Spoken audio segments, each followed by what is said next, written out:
Welcome to the Playing Books podcast. It's great to be here. Today is a special one.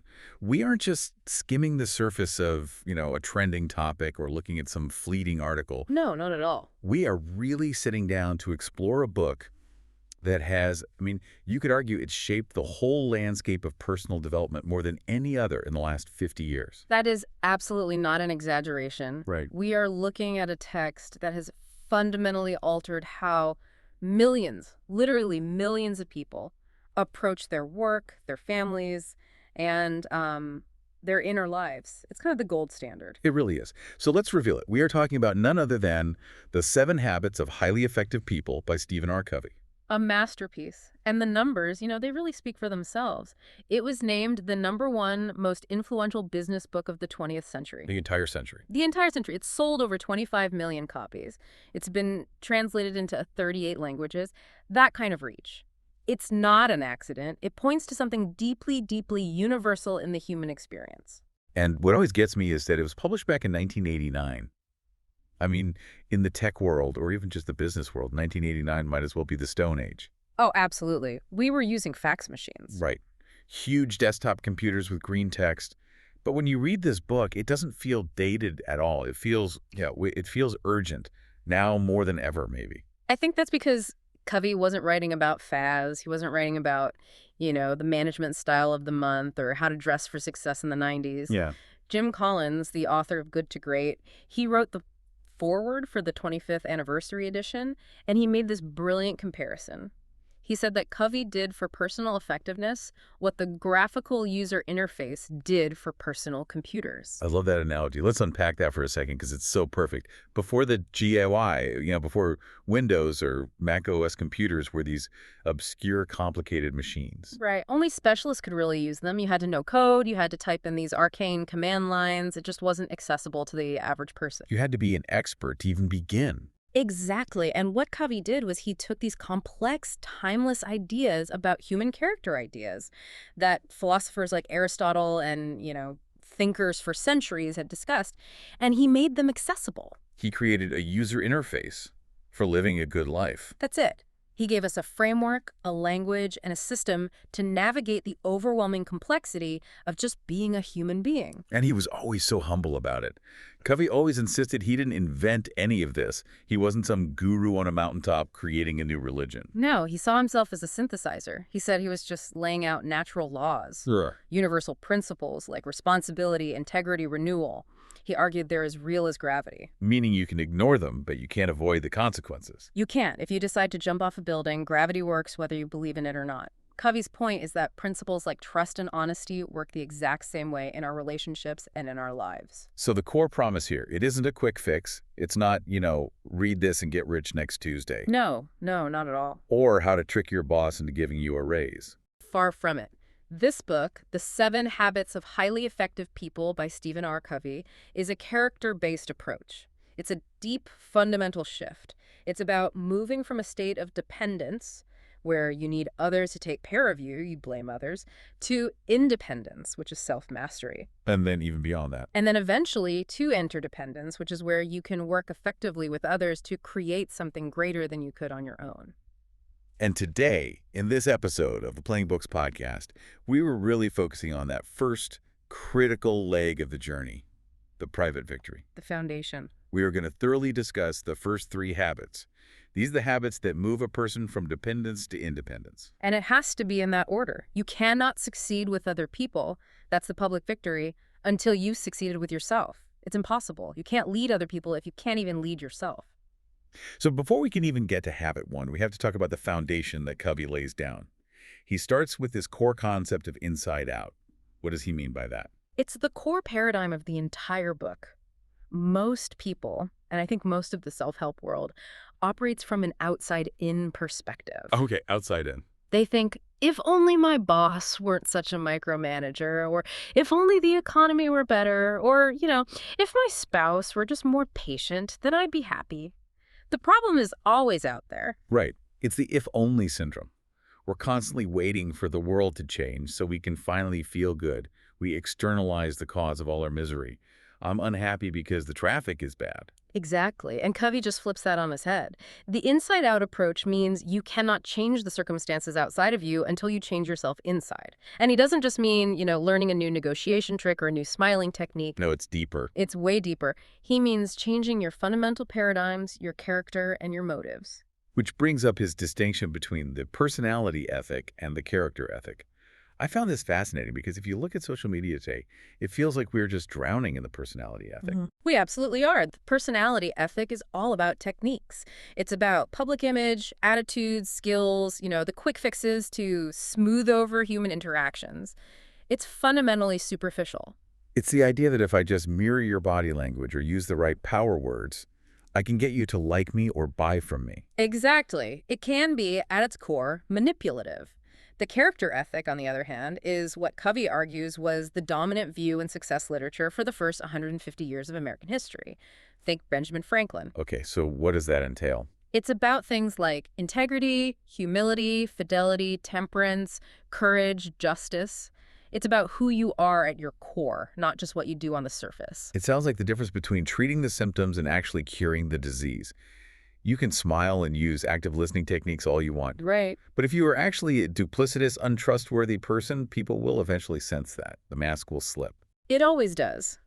As Covey quotes, "There is no real excellence in all this world which can be separated from right living. You just can't fake character in the long run. The personality ethic is like cramming for a test. Oh, good analogy. You might pass the test, you might get the A, but you haven't actually learned the material, you don't know the subject. It's a hollow victory." Okay, so we're focused on building character. And the tools are these habits. But let's define what a habit actually is in this context. Covey has a really specific definition with a diagram of 3 overlapping circles. He does, and it's a powerful definition. He says a habit is the intersection of 3 things: knowledge, skill, and desire. Right, let's break those down. Knowledge. Knowledge is the what to do and the why. It's the theoretical paradigm. You have to understand what you're trying to achieve and why it's important. For example, if I want to have a good relationship with my son, I need the knowledge that listening is actually more important than talking. Okay, but just knowing that isn't enough, Yeah. right? I know I should listen. Exactly. That's where skill comes in. This is the how to do. You might know you need to listen, but if you're constantly interrupting or you don't know how to reflect back what someone is saying to show you understand, you lack the skill. You might be well-intentioned, but you're clumsy and ineffective. And then the third circle is desire. Desire. This is the want to do. It's the motivation. This is crucial. You can have the knowledge and the skill, but if you just don't want to do it, it will never become a habit. You'll never put in the effort. So you need all 3. Effective habits require all 3 circles to overlap. If you have the skill and the knowledge but no desire, you won't do it. If you have the desire and the knowledge but no skill, you'll just be frustrated. That makes so much sense. It's a really holistic approach. Yeah. Now, there's one more foundational concept we have to cover before habit 1, and this is maybe the most famous fable in all of business literature. The goose and the golden egg. Yes, this is how Covey defines effectiveness. It's what he calls the PPC balance. P and PC. Let's decode that for everyone. Okay, so in the fable, a poor farmer discovers that his goose lays a solid golden egg every single day.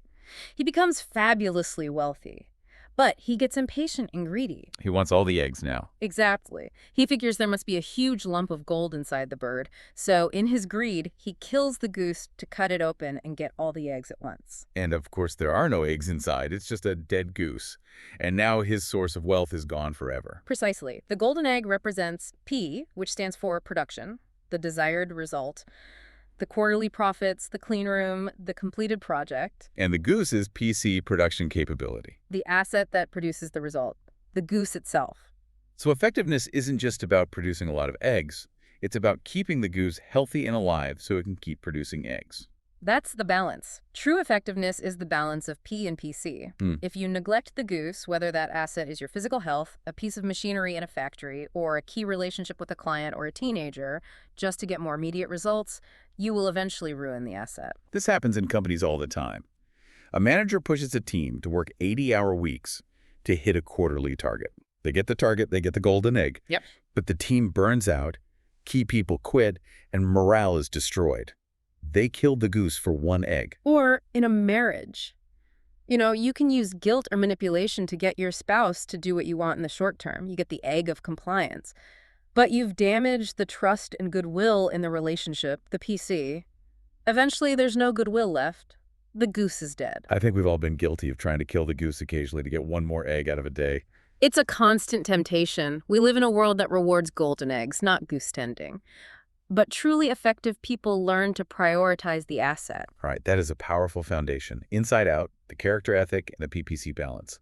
So let's finally dive into the first habit. Habit 1, be proactive. The habit of personal vision. Now, when people hear proactive, I think the common understanding is just take initiative.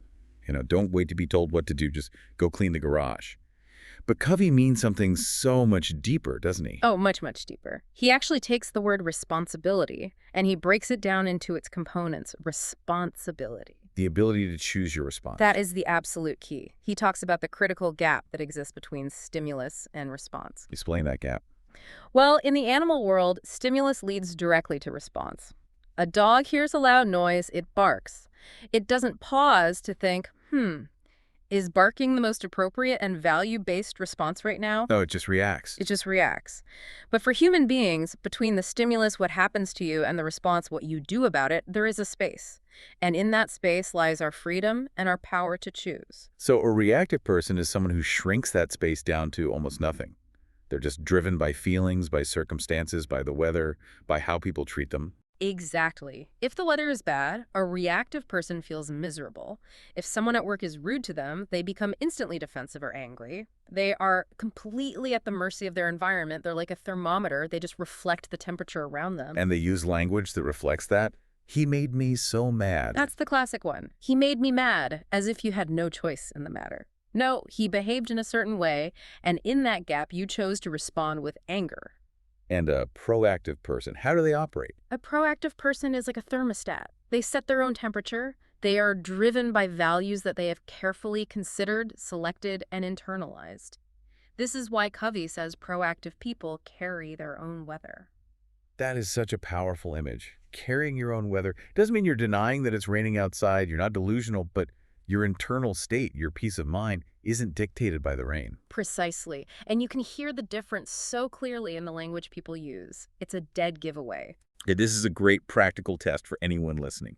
Let's really dig into the reactive language versus the proactive language found in the source. Okay, so a reactive person says things like, I have to do this. There's nothing I can do. That's just the way I am. He makes me so mad. If only. I have to. That's a huge one. It completely absolves you of choice. I have to go to this boring meeting. Right. It transfers all the responsibility to the circumstance. Now, contrast that with proactive language. A proactive person says, I choose to go. I prefer. I will. Let's look at our alternative. Instead of he makes me mad. A proactive person thinks, I control my own feelings. I'm choosing to feel frustrated by this. It's a subtle shift in language, but it represents a seismic shift in mindset. It takes you from being a victim to being in the driver's seat. And that leads directly to another major visualization from habit 1, the circle of concern versus the circle of influence. Yes. Imagine two concentric circles, one inside the other. The big outer one is your circle of concern. And this contains everything you care about, right? Right. Everything. The national debt, the threat of war, the weather, what your annoying neighbor is doing with their lawn, your kids' choices, your health. And then inside that, there's a smaller circle, the circle of influence. And these are the things you can actually do something about. Your attitude, your work ethic, how you treat your family, what you eat. So the dynamic here is fascinating. Covey says that where you focus your time and mental energy determines whether these circles grow or shrink. That's the whole game. If you focus your energy on the circle of concern, all the things you cannot control, you generate negative energy. You complain, you blame, you accuse, you feel victimized.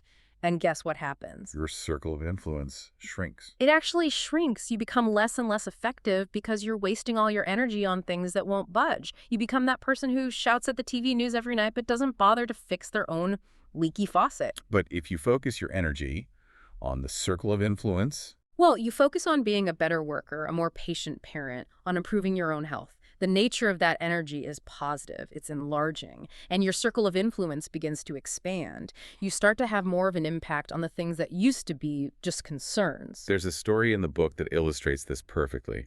The story of Joseph in Egypt.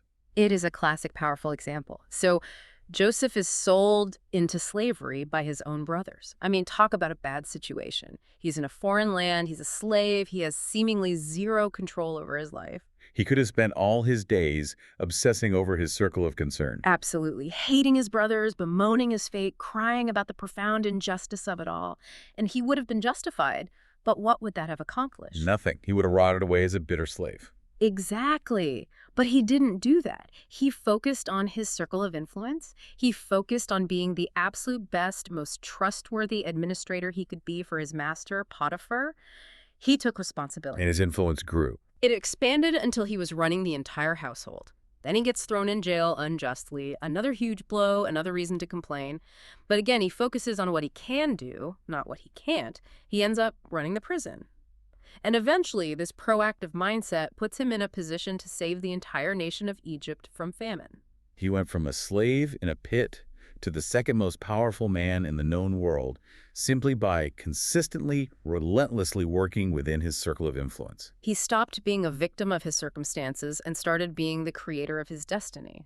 That is proactivity. So here's the challenge for you listening. Covey proposes a 30-day test of this principle. It's very simple in theory, but very, very hard in practice. For 30 days, work only inside your circle of influence. So when you catch yourself blaming someone else for a problem, stop. When you catch yourself complaining about the weather, whether that's literal or metaphorical, stop. Be a light, not a judge. Be a model, not a critic. Be part of the solution, not part of the problem. Just try that for 30 days and see how your sense of personal power and effectiveness changes. That is habit 1. Be proactive. It's the you are the creator habit, which leads us perfectly into habit 2. Begin with the end in mind. Habit of personal leadership. And to explain this one, Covey asks the reader, and I want to ask you, the listener, right now, to really participate in a thought experiment.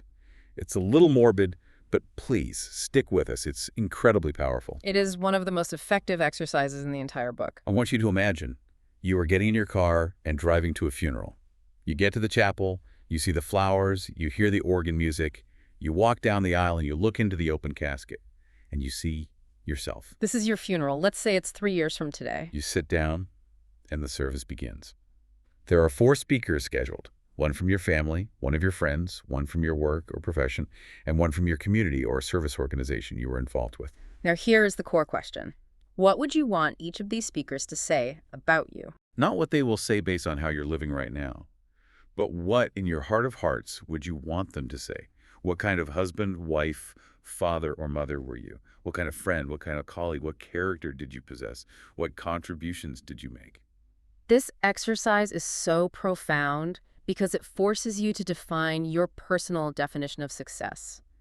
If you say you want your children to remember you as a loving and available parent, but you're currently working 80-hour weeks and you never see them, well, there's a huge disconnect there. And that disconnection is precisely what habit 2 is designed to fix. Begin with the end in mind means using that crystal clear vision of your ultimate destination to guide your daily decisions. It's based on a simple but profound principle. All things are created twice. Created twice. What does that mean? There's always a mental creation. That's the first creation. And then there's a physical creation, the second creation. Think about building a house. Okay. Before I hammer a single nail or pour any concrete, I need a blueprint, an architectural plan. Exactly. You create the entire house in your mind and then on paper. That is the first creation. If you don't do that first creation well, if you don't have a clear end in mind, you might build a wall in the wrong place. And moving a wall on a blueprint is cheap and easy. Moving a physical wall is disastrously expensive. So if habit 1 says you are the creator, then habit 2 is the first creation.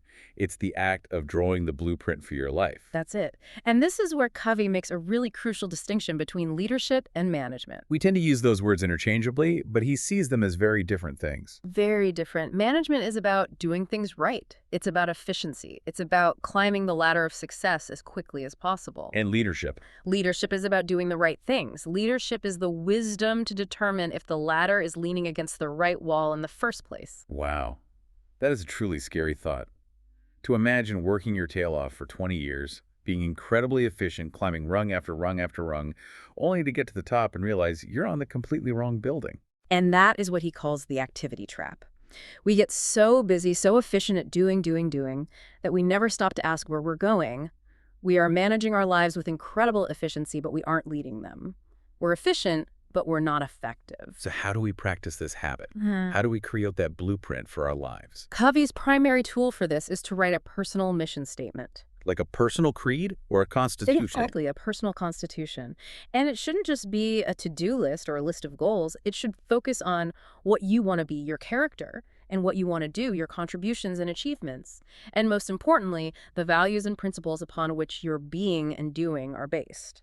He also mentions that this is a right brain activity. It involves imagination and conscience. Yeah. It's not a cold, logical deduction. It's a creative visualization of your best self. That's right. Writing a good mission statement isn't something you just knock out in a weekend. It's a deep process of introspection and revision. But once you have it, even a draft, it becomes your anchor. It becomes your standard. When the world changes around you, when challenges arise, you don't just react based on emotion. You can look at your mission statement and ask, does this decision align with the person I have decided I want to be? Gives you that changeless core so you can deal with all the changing circumstances on the surface. Precisely. Okay, so habit 1, you are the programmer. Habit 2, you write the program. Now we get to habit 3, put first things first. This is the habit of personal management. This is where the rubber finally meets the road. So if habit 2 was the blueprint, the first creation, then habit 3 is the day-to-day physical construction, is the second creation. It is, and it's the exercise of your independent will, moment by moment. Covey quotes the researcher E.M. Gray, who said, "The successful person has the habit of doing the things failures don't like to do." And what are those things that failures don't like to do? Well, the interesting part is successful people don't necessarily like doing them either. The difference is that for successful people, their dislike is subordinated to the strength of their purpose. They have the discipline to execute the blueprint they created in habit 2. And to explain how to do this, Covey introduces the time management matrix. This might be one of the most famous and practical parts of the entire book. Oh, for sure. Imagine a square divided into 4 quadrants. The 2 axes that define the quadrants are urgent and important. Let's define those terms first because he's very specific. Urgent means it requires immediate attention. The phone is ringing right now. Exactly. Urgent things press on us. They scream for attention. Important, on the other hand, has to do with results. Something is important if it contributes to your mission, your values, your high priority goals. So let's walk through the 4 quadrants. Okay, quadrant I is both urgent and important. These are your crises. The house is on fire. A major deadline is at 5 p.m. today. The baby is crying. A key client has a massive problem. We all have quadrant in our lives. We can't eliminate it. But if you live there constantly, you just burn out. You're always putting out fires, always in crisis mode. Okay. Then there's quadrant 3. This one is urgent, but not important. This is the quadrant of deception. These are interruptions, some phone calls, most emails, some meetings, popular activities that seem pressing. They feel urgent because they're happening now, but they don't actually contribute to your long-term mission. Covey says people often mistake quadrant 3 for quadrant 1. They think because it's urgent, it must be important, but usually it's just important to someone else, not to you. And the result of living in quadrant 3 is a constant short-term focus, feeling out of control of your life and having shallow relationships. Then there's quadrant 3, not urgent and not important. This is the quadrant of waste. Trivia, busy work, doom scrolling social media for hours, binge watching shows you don't even like. This is where we often go to escape when we're burned out from living in quadrants as 3rd. So effective people do their best to stay out of quadrants 3rd and 4.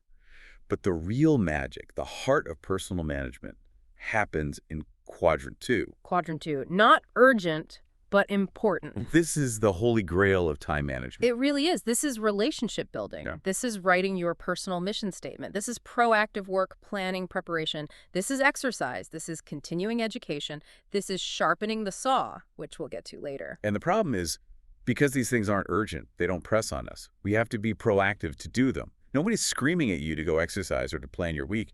You have to choose to do it. But here's the key.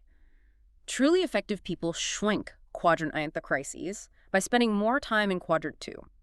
If you do the preventive maintenance on your car, which is a quadrant 2 activity, you have fewer breakdowns on the highway, which is a quadrant I crisis. This connects directly to the Pareto principle, doesn't it? The 80-20 rule. Yes.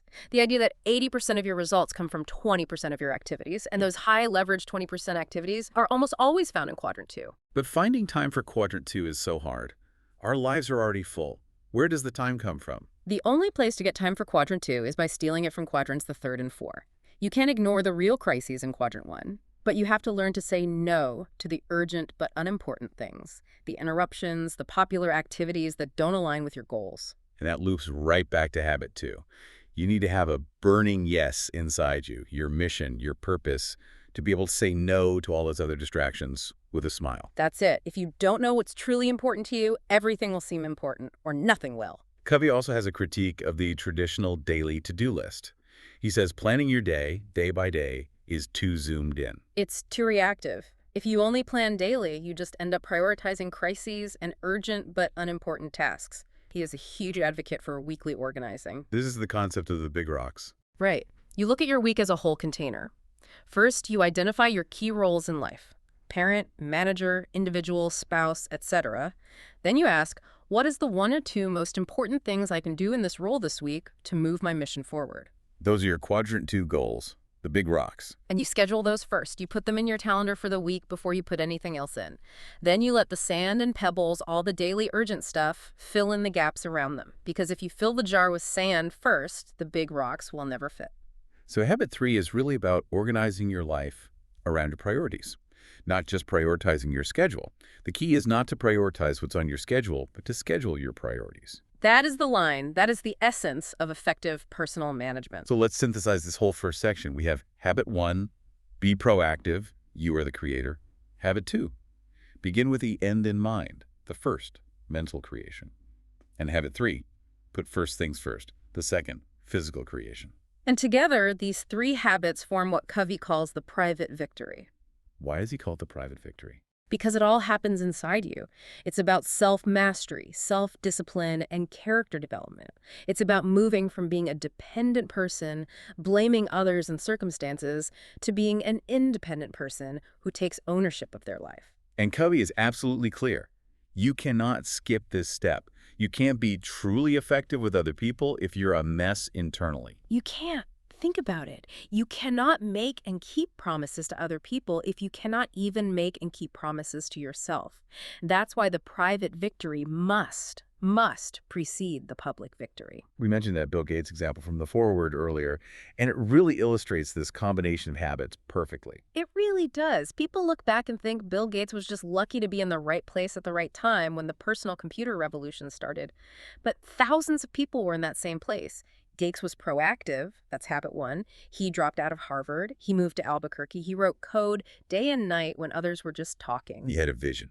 A huge one. He had a vision habit 2 of a computer on every desk and in every home.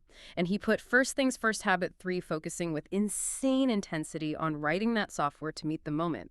It was that private victory that allowed him to seize the massive public opportunity. And it works on an organizational level too, like the Mary Kay example in China. Absolutely. They used these habits to align their entire organization in China. They defined their core values and mission for that market. That's habit 2. They prioritized developing their people and their key strategies, habit 3. And they became the #1 cosmetic brand in the country. It just proves these principles scale from an individual to a massive organization. So here is the challenge for you, our listener. We really don't want you to just nod along and say, well, that sounds nice. We want you to try this stuff. Please pick one area. Maybe just try the 30-day proactivity test. Yeah. For the next month, refuse to use reactive language. Focus all your energy only on your circle of influence. See what happens. Or maybe sit down this weekend with a blank piece of paper and start drafting a personal mission statement. Just ask yourself those funeral questions. What do you want to be? What do you really want to be said about you when you're gone? Or even more practically, try the weekly organizing. Before next week starts, identify your roles, pick one big quadrant 2 goal for each role, and schedule those rocks first. See how it transforms the feel of your week. Because we've only covered the first half of the journey today. We have achieved, in theory at least, the private victory. But we don't live on desert islands. We are social creatures. We live and work with other people. The next step is the public victory. And that is exactly what we will be covering in our next session together. We're going to dive into habit 4, think win-win. Habit 5, seek first to understand, then to be understood. My personal favorite. Habit 6, synergize. And the crucial renewal habit, habit 7, sharpen the saw. That is where we take this independent strength that we've built and learn how to turn it into interdependent power and creativity. It's an amazing shift. So please make sure you tune in for that discussion on the 4th to 7th habits of the 7 Habits of Highly Effective People by Stephen R. Covey. It truly completes the picture. And honestly, we can only cover so much on a podcast. We're just scratching the surface. You really, really need to purchase the book to get the full depth and power of this material. The workbook exercises, the stories, the nuances. It's a manual for life. I couldn't agree more. Go buy The 7 Habits of Highly Effective People by Stephen R. Covey. Read it. Underline it right in the margins. It is a true investment in yourself. And also, engage with the author's legacy.